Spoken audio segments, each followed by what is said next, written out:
تو زکوٰۃ کے نصاب کیا ہے؟ سونا ہے، چاندی ہے، مال تجارت ہے، نقدی پیسے ہیں، یہ 4 زکوٰۃ کے نصاب ہیں۔ اگر کسی کے پاس 7.5 تولہ سونا ہے، اس کے علاوہ کچھ بھی نہیں ہے، نہ چاندی ہے، نہ مال تجارت ہے، نہ نقدی پیسے ہے، تو اس کے لیے ضروری ہے کہ 7.5 تولہ سونا ہو۔ اگر 6 تولہ بھی ہے یا 7.5 تولہ سے کچھ کم ہے تو اس پر زکوٰۃ نہیں ہوگا۔ شرط ہے کہ 7.5 تولہ ہونا، لیکن 7.5 تولہ کے ساتھ ساتھ کچھ بھی اس کے پاس نہیں ہے، نہ روپیہ ہے، نہ چاندی ہے، نہ مال تجارت ہے، تو ایسے لوگوں کے لیے شرط کیا ہے کہ 7.5 تولہ ہو۔ اگر 7.5 تولہ سے کچھ بھی کم ہوتا ہے تو پھر اس سونے میں زکوٰۃ نہیں ہے۔ لیکن اگر کسی کے پاس 1 تولہ سونا ہے، 1 تولہ، لیکن ساتھ میں 1 روپیہ بھی ہے، تو اب اس 1 تولہ سونا پہ زکوٰۃ دینا پڑے گا، کیونکہ دوسرا جنس شامل ہو گیا۔ اسی طریقے سے سونا ہے، اور اسی طریقے سے کچھ چاندی ہے، کچھ نقدی پیسے ہیں، کچھ مال تجارت ہے، ان چاروں کو جمع کرنے کے بعد اس کی قیمت 52.5 تولہ چاندی کی قیمت کو پہنچتا ہے تو پھر زکوٰۃ ہے۔ تو آسان طریقے سے یہ سمجھے کہ کسی کے پاس صرف 7.5 تولہ سونا ہے تو زکوٰۃ ہے، اگر 7.5 تولہ سے کم ہے تو زکوٰۃ نہیں ہے۔ اگر کسی کے پاس 52.5 تولہ چاندی ہے تو زکوٰۃ ہے۔ اسی طریقے سے کسی کے پاس نقدی پیسے 52.5 تولہ چاندی کی قیمت کے برابر ہے تب بھی زکوٰۃ ہے۔ اسی طریقے سے کسی کے پاس مال تجارت ہے اور وہ مال تجارت اتنا ہے کہ 52.5 تولہ چاندی کی قیمت کے برابر ہے تو اس شخص پر بھی زکوٰۃ فرض ہے۔ یہ آسان طریقہ ہے۔ لیکن اگر کسی کے پاس کچھ سونا ہے، کچھ نقدی پیسے ہے، کچھ مال تجارت ہے، کچھ چاندی ہے، ان چاروں کو ملانے کے بعد اگر 52.5 تولہ چاندی کی قیمت کو پہنچتا ہے تو اس پر زکوٰۃ ہے۔ اسی طریقے سے آپ نے گھر میں کوئی سامان خرید کر کے رکھا اس نیت سے کہ میں اس سامان کو بیچ دوں گا، اپنے لیے نہیں، بیچنے کے ارادے سے خریدا ہے، تو پھر اس کی بھی قیمت جوڑی جائے گی زکوٰۃ کے اس میں۔ چاہے آپ نے کپڑا خرید کے رکھا ہے اس نیت سے کہ میں اس کپڑے کو بیچ دوں گا، تو اس کپڑے کی بھی قیمت آپ کو شامل کرنا پڑے گا۔ تو گویا کہ زکوٰۃ کے نصاب 4 ہیں، ان چاروں پر آپ نظر رکھیں۔ اگر ان چاروں کے مجموعہ ملانے کے بعد 52.5 تولہ چاندی کی قیمت کو پہنچتا ہے تو آپ پر زکوٰۃ فرض ہے۔ جس طریقے سے نماز آپ ضروری سمجھتے ہیں، اسی طریقے سے زکوٰۃ کو بھی آپ ضروری سمجھیں، اس کے بغیر کوئی چارہ کار نہیں ہے۔ اس لیے اللہ نے قرآن کریم کے اندر کیا فرمایا؟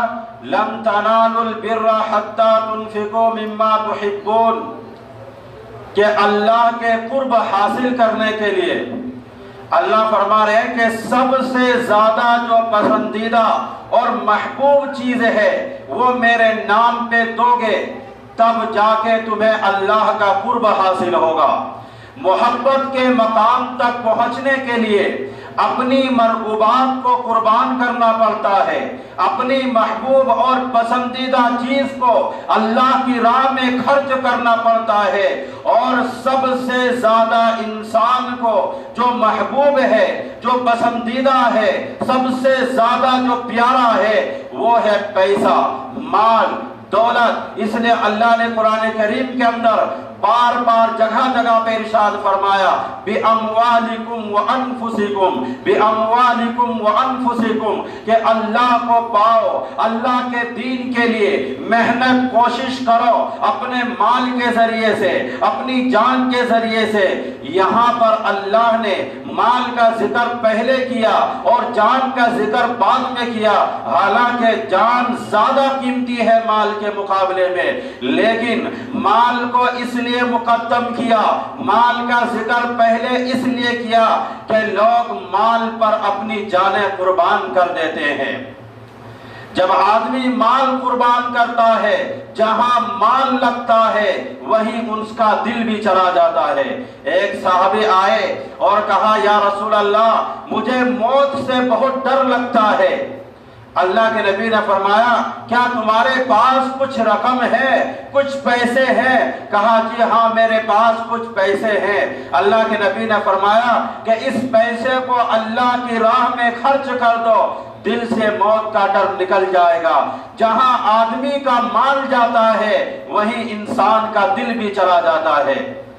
حضرت امام زین العابدین کی خدمت میں جب کوئی جاتا تھا، فقیر، سائل، مانگنے والا، سوال کرنے والا، تو حضرت امام زین العابدین کیا کہتا کہ اللہ تیرا شکر ہے، اللہ تیرا شکر ہے کہ میرا سامان میرے گھر تک پہنچانے کے لیے سواری بھیج دی ہے۔ آپ سمجھے ان کی بات؟ وہ کیا کہہ رہے ہیں کہ اللہ تیرا شکر ہے کہ میرا سامان میرے گھر تک پہنچانے کے لیے سواری بھیج دی ہے، کہ جو میں اس کو دوں گا وہ تجھے دینا ہے، اور وہ جو تجھے دوں گا وہ جنت میں میرے لیے جمع ہو جائے گا۔ ہمارا اصل گھر جنت ہے، دنیا نہیں ہے۔ تو وہ کیا فرما رہے ہیں کہ اللہ تیرا شکر ہے کہ میرا سامان میرے اصلی گھر جنت تک پہنچانے کے لیے سواری بھیج دی ہے۔ تو فقیر اور سائل کو دیکھ کر وہ اللہ کا شکر ادا کرتے تھے۔ تو اس لیے جو زکوٰۃ وصول کرنے کے لیے آپ کے پاس پہنچتے ہیں، آپ اللہ کا شکر ادا کریں کہ آپ تک وہ پہنچا ہے، تو آپ خوش دلی کے ساتھ اپنا زکوٰۃ ادا کریں اور اللہ سے ہمیشہ سخاوت مانگیں، سخاوت کی دعا کریں۔ حضرت موسیٰ علیہ السلام نے اللہ تبارک و تعالیٰ سے پوچھا کہ اللہ تیرے ناراض ہونے کی نشانی کیا ہے؟ تو اللہ تبارک و تعالیٰ نے فرمایا کہ موسیٰ جب تو دیکھے کہ بارش بے موسم ہے اور پیسہ بخیلوں کے پاس ہے اور حکومت نااہل نادانوں کے پاس ہے، تو سمجھو میں ناراض ہو چکا ہوں۔ جب بارش بے موقع پہ ہو رہی ہے اور پیسہ بخیلوں کے پاس ہے جو نہ خود خرچ کر رہا ہے اپنے اوپر اور نہ کسی اور پر خرچ کر رہا ہے، اور حکومت نااہل اور بیوقوفوں کے پاس ہے، تو سمجھو میں ناراض ہوں۔ تو حضرت موسیٰ علیہ السلام نے پوچھا کہ اللہ تیرے راضی ہونے کی نشانی کیا ہے؟ تو اللہ تبارک و تعالیٰ نے فرمایا کہ موسیٰ جب تو یہ دیکھے کہ بارش موقع پہ ہو رہی ہے اور پیسہ سخیوں کے پاس ہے اور حکومت سمجھدار لوگوں کے پاس ہے، تو سمجھو میں راضی ہوں، میں لوگوں سے خوش ہوں۔ آج بخیلوں کے پاس پیسہ ہے، سخی تو بہت تھوڑے لوگ ہیں، بہت کم لوگ ہیں جن کے پاس پیسے ہیں، ورنہ تو سب مال بخیلوں کے پاس ہے۔ وہ زکوٰۃ دیتے نہیں، وہ زکوٰۃ ادا کرتے نہیں، بلکہ وہ ایسا کالا سانپ بن کر کے مال کے اوپر بیٹھا ہوا ہے کہ جی مال خرچ نہیں کرنا ہے، اگر کروں گا تو کل دن میرے پاس سے پیسے نکل جائیں گے تو میں پھر کل فقیر بن جاؤں گا، اس ڈر سے وہ زکوٰۃ ادا نہیں کر رہا ہوتا ہے۔ لیکن ایک بدبخت وہ بھی ہوتا ہے جو بخیل سے بھی اوپر درجے کا ہوتا ہے، وہ شہی ہوتا ہے۔ بخیل تو وہ ہوتا ہے جو خود تو اپنے اوپر خرچ کرتا ہے لیکن کسی اور پر خرچ نہیں کرتا، لیکن شہی وہ ہوتا ہے جو بخیل سے بھی اوپر درجے کا ہوتا ہے۔ شہی نہ اپنے اوپر مال خرچ کرتا ہے نہ کسی اور پر خرچ کرتا ہے، بلکہ وہ پیسوں کو گن گن کر کے وہ خوش ہو رہا ہوتا ہے، اسی حالت میں اس کی وفات ہو جاتی ہے۔ تو نصیب پیشانی پہ لکھا ہوتا ہے، ماں باپ نصیب نہیں بناتے بلکہ پیشانی پہ مقدر پہ لکھا ہوتا ہے۔ تو اللہ کو بخیل سے بہت نفرت ہے، بخیل بندہ اللہ کو پسند نہیں ہے، سخاوت اللہ کو پسند ہے، اس لیے اللہ نے سب سے کم درجہ سخاوت کا رکھا کہ تم زکوٰۃ ادا کرو، اپنے مال میں سے 2.5% زکوٰۃ دو۔ یہ سخاوت کا سب سے نیچے درجہ ہے کہ تم مال دو زکوٰۃ کا 2.5%۔ یہ جو بارڈر ہوتی ہے مثال کے طور پر یہ انڈین بارڈر ہے، ایک پاکستانی بارڈر ہے، جو بیچ کا حصہ ہوتا ہے وہ مشترکہ ہوتا ہے، تو وہ ادھر سے ادھر جا چکا ہے، مثلا وہ انڈیا سے نکل چکا ہے لیکن ابھی پاکستان میں وہ داخل نہیں ہوا، بلکہ وہ بیچ کا جو مشترکہ جگہ ہے اس جگہ پہ ہے۔ جب آدمی زکوٰۃ ادا کرتا ہے تو وہ بخیلوں کی فہرست سے نکل جاتا ہے لیکن سخیوں کی بارڈر میں ابھی داخل نہیں ہوا، ابھی سخیوں کی فہرست میں اس کا نام نہیں ہے، بلکہ ابھی وہ راستے میں ہے۔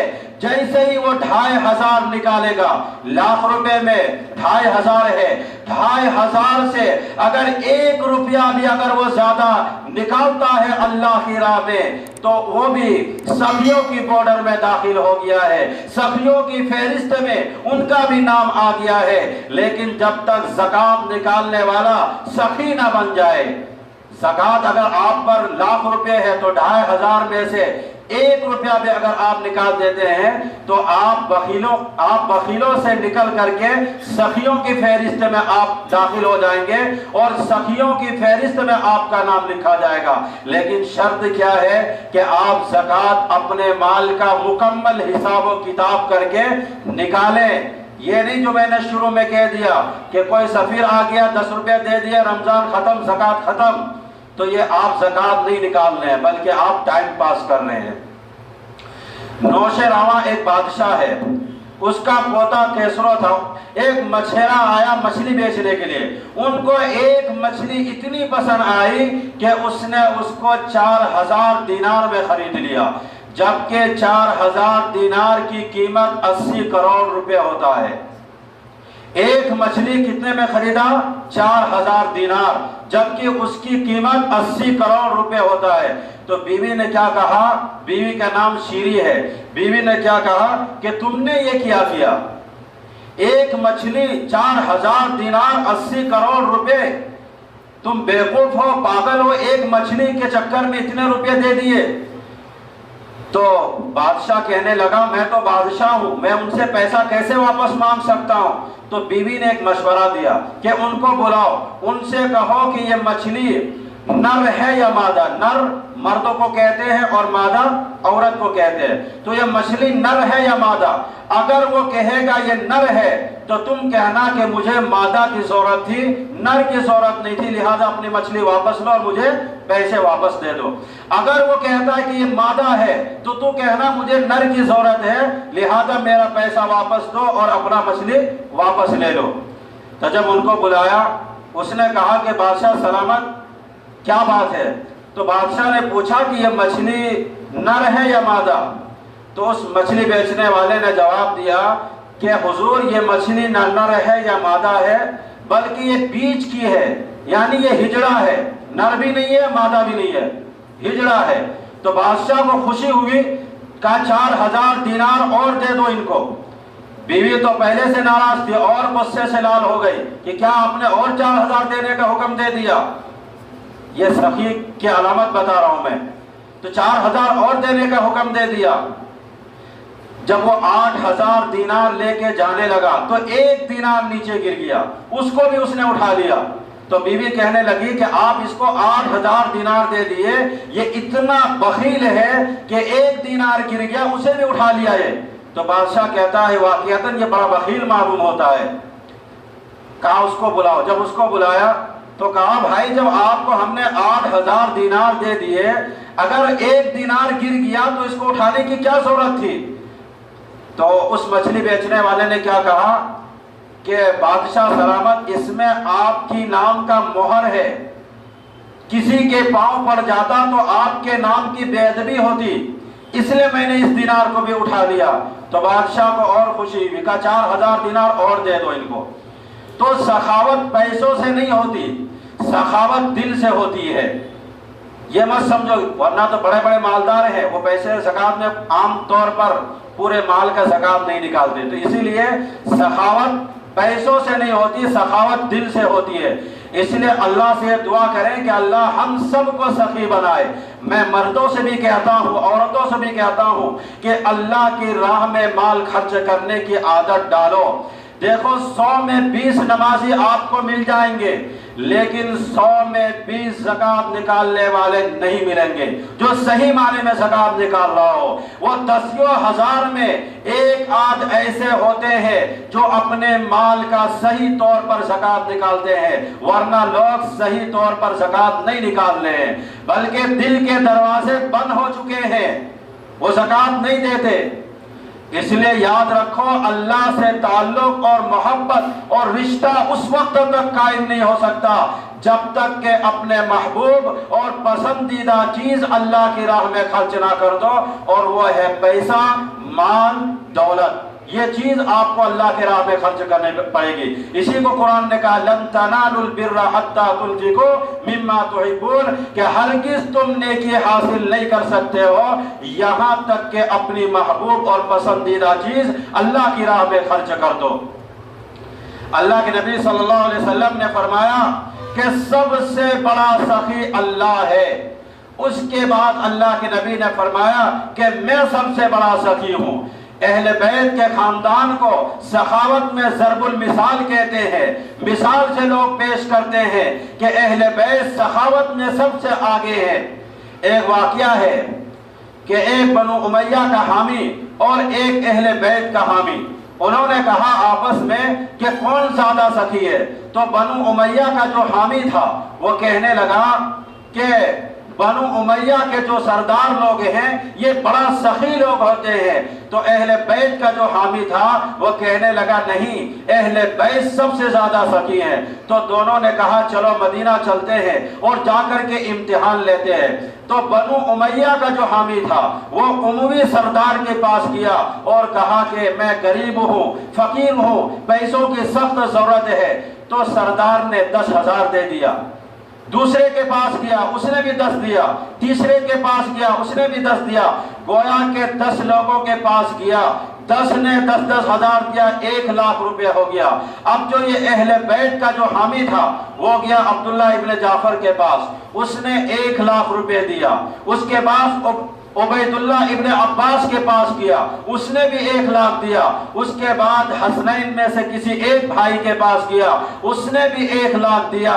جب یہ دونوں پھر آپس میں ملے تو بنو امیہ کا جو حامی تھا اس نے کہا میں نے 10 لوگوں سے 1,00,000 وصول کر کے لایا ہے۔